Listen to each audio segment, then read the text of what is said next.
Desenvolvimento da fala nos bebês e nas crianças, olha, vocês vão conferir nesse bate-papo aqui com a fonoaudióloga, né, Débora Zart, que tem umas dicas aí bem importantes pra gente. Confira aí. E atenção, papai e mamãe, hoje o nosso assunto vai ser sobre os vilões das falas, principalmente nas crianças, quando tá aquele processo de começar a falar alguma coisa, aquela dificuldade, aquela língua que não consegue desenvolver, enfim. E a nossa convidada dessa tarde é a fonoaudióloga Débora. Tudo bem? Boa tarde. Tudo bem, boa tarde.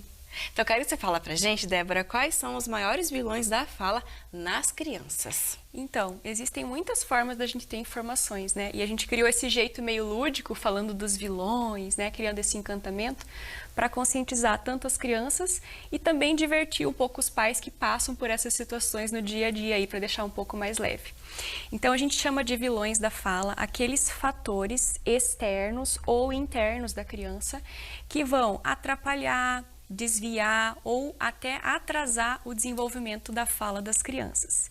E esses vilões, eles estão muito relacionados a outras funções, né, da parte humana, que é a parte respiratória. Então, a gente criou as brincadeiras, né? Então, a gente chama de meleca catarroles, porque as crianças soltam meleca. As rinites, resfriados, tudo que deixa a criança com o nariz trancado, como a gente chama aqui na nossa região, ranhento, né? É bem esse termo mesmo, é pra gente se divertir e se conscientizar. Aí nós temos também a adenoide, né, que a gente chama o carne esponjosas, né, que antigamente chamava de carne esponjosa. Aí a gente tem aquele que a gente chama de amígdala da onça, que são as amígdalas, né, que é amiga da onça, né, pode ajudar, mas também pode atrapalhar. Nós temos o chupa-cara, que são as chupetas e as mamadeiras, porque vão entortar o rosto da criança e vai custar bem caro. E a gente também o vilão teleinfantiloides, que são as telas. Então a gente criou esse jeito lúdico de trabalhar com as crianças e com os pais. E classificamos aí os 5 principais vilões da fala. E eu quero que você fale pra gente, mas como que é possível dizer que se trata de um atraso na fala até por esses vilões, algum desses fatores? Como que é identificada essa parte que vocês trabalham? Isso, então, existem marcos do desenvolvimento da fala. A gente sabe que cada criança é única, cada criança tem o seu desenvolvimento, mas existe sim o que é esperado para cada idade e isso precisa ser levado muito a sério, porque é como se fossem termômetros. Então, quando você vai medir a febre da criança, também existe uma normalidade, não é cada criança tem sua temperatura, não é? Então, existe esse termômetro da linguagem, da fala. Então, uma criança, quando ela é bebê, ela tem que ser muito expressiva, ela tem que interagir, ela tem que olhar nos olhos, ela tem que fazer muito gesto, apontar já. Então, com 8 meses, é uma criança que tem um repertório de comunicação não verbal muito bom e faz muito barulho. Próximo de 1 ano, até 1 ano e 4 meses, ela vai falar as primeiras palavras, sim, que vão ser palavras do contexto dela. Papai é a palavra geralmente que sai primeiro. Gol, mamãe, mamá, papá, coisas do contexto dela e da sua necessidade primária. Com 2 anos, ela já vai estar com repertório aí de 300 a 500 palavras, dependendo dos fatores dela psicoemocionais e também de estimulação. Vai começar a formar frases, com 3 anos e meio já vai ter aprendido quase todos os sons, conta histórias, narra coisas da escola e com 4 anos e 11 meses para 5 anos ela já vai estar com a fala igual a nossa. Lógico que não com o mesmo nível de experiências, mas ela vai conseguir articular corretamente. Então, quando que é considerado um atraso? Desde o bebê. Se o bebê não está desenvolvendo gestos, é considerado um atraso. Se ele tem 1 ano e 4 meses, não dá nem sinal que vai falar a primeira palavra, opa, está considerando um atraso. Então, a gente vai avaliando por etapas e por marcos do desenvolvimento. E eu quero que você fale pra gente um desses vilões agora, que a gente vai tocar em específico cada um deles, até para explicar certinho para quem nos acompanha, sobre as amígdalas. Como que deve ocorrer o tratamento? Como que é feito? Então, primeiro, como que uma amígdala grande pode atrapalhar a fala, né? Então, essa estrutura, ela tá lá no fundo da garganta. Se ela for muito grande, ela pode prejudicar o processo de respiração da criança e empurrar a língua mais para frente, o que vai fazer com que a boca fique mais aberta para poder respirar mais ar possível, tanto pelo nariz quanto pela boca. e ela vai prejudicar o fortalecimento dessas estruturas por impactar nessa parte respiratória e na posição da boca. Então vai ficar uma boca mais mole, uma língua mais mole, vai dificultar. Mas principalmente se essa amígdala é uma amígdala que traz aí infecções de garganta, ela também vai trazer impacto para a parte auditiva, porque cada vez que a gente tem um resfriado, alguma coisa, o nosso ouvido fica trancadinho também, rebaixa a nossa audição e acaba que nesse processo de aprendizagem, se a criança tem isso com recorrência, ela vai perder muito tempo de estimulação da recepção, né? Porque para falar eu preciso ouvir bem, estruturar essa parte muscular e aí falar. E aí essa amígdala também vai prejudicar a posição da língua na boca, os ossos da face vão crescer de outra forma, depois vai ser mais difícil para ela falar alguns fonemas. E a gente pode tocar agora sobre adenoide grande, como que é o tratamento, a identificação, para esses papais ficarem atentos. Isso, então a amígdala, ela é na garganta e a adenoide, ela cresce na região do nariz, do lado da tuba auditiva, que liga o nosso ouvido ao nosso nariz e à nossa garganta. Então, quando a adenoide cresce ali, né, quando ela é uma estrutura aumentada, então ela impede a respiração correta da criança, em primeiro lugar, e vai trazer as consequências parecidas com a da amígdala grande. Então a criança vai precisar ficar com a boca aberta, vai mudar toda essa estrutura, mas a adenoide, ela vai comprimir o canal da tuba auditiva. E a criança, ela vai ficar com a sensação de ouvido tapado. Então essa compressão ela vai evitar com que seja drenado a secreção do ouvido para a boca e seja expelido, então esse ouvido fica cheio de catarro também, de líquido, de secreção, e a criança ela vai aprendendo a se comunicar como se ela estivesse embaixo d'água, porque o som ele passa por um caminho que vai estar cheio de líquido, então ela não vai ter a percepção correta. E aí essa criança ela vai começar a desenvolver outros comportamentos também. Ela pode ficar mais agitada, porque ela precisa prestar atenção mais ainda visualmente e motoramente. Isso altera até as questões assim de agitação motora. Tem que se concentrar muito mais para prestar atenção.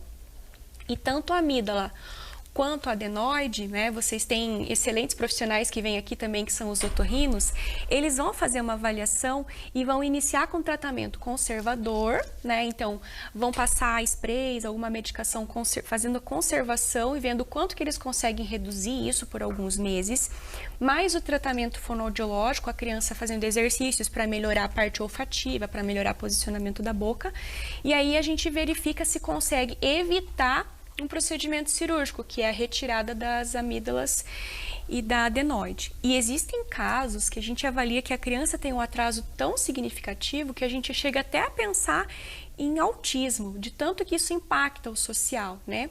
Lógico, é uma combinação de fatores, mas depois do procedimento, você verifica assim que a criança realmente não estava ouvindo nada e estava com uma qualidade respiratória péssima.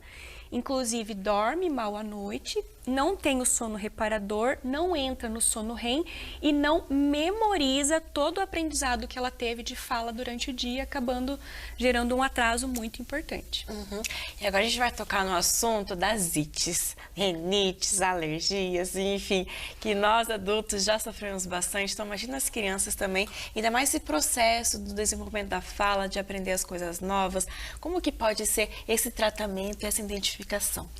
Isso, então assim, a criança está livre da adenoide, está livre da amígdala, está tudo certo, mas vive resfriada, vive com o nariz trancado. Isso também vai trazer uma consequência, porque também vai trancar mais a parte do ouvido, também vai prejudicar a respiração e a posição da língua, da bochecha, do lábio. Então vai trazer uma consequência.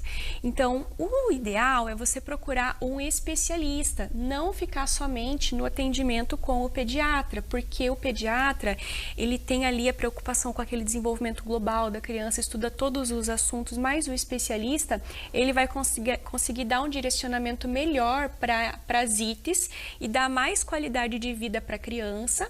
Então, você vai ter uma criança mais calma, uma criança mais concentrada, uma criança mais focada na aprendizagem, aprendizagem como um todo e também desenvolvendo melhor a fala. Lembrando que as ites também podem ter relação com alterações gástricas e digestivas. Então, muitas vezes uma criança que tem uma leve intolerância à lactose, alguma outra substância, tem desencadeado essas alergias por um outro fator. Então, às vezes não adianta você ficar tirando água do balde furado, do barco furado. Você precisa ver onde está o furo. Então, às vezes, se a causa é de origem metabólica, gástrica, você tratando isso, você elimina as ites também. E agora a gente falar sobre as chupetas e as mamadeiras, que é um assunto também complicadinho, que também é um vilão da fala da criança, né? Do desenvolvimento da fala dela, né? Ah, mas é tão bonitinho, né? Sim, tu coloca lá, fica toda, né? Ah, mas meu Deus, isso dá um prejuízo. Então, assim, primeiro, se a criança coloca a chupeta na boca, ela vai perder uma fase importante, a chupeta, né? Importante, que é a fase oral. A fase oral é aquela fase que a criança coloca tudo na boca. Por que que essa fase é importante? Para a gente formar no nosso cérebro a imagem mental, motora, organizar o que é essa estrutura para o nosso cérebro. Então, uma criança que fica com a chupeta na boca, ela não tem o usufruto dessa fase oral e ela vai ter menos consciência oral, né, no campo cognitivo mesmo.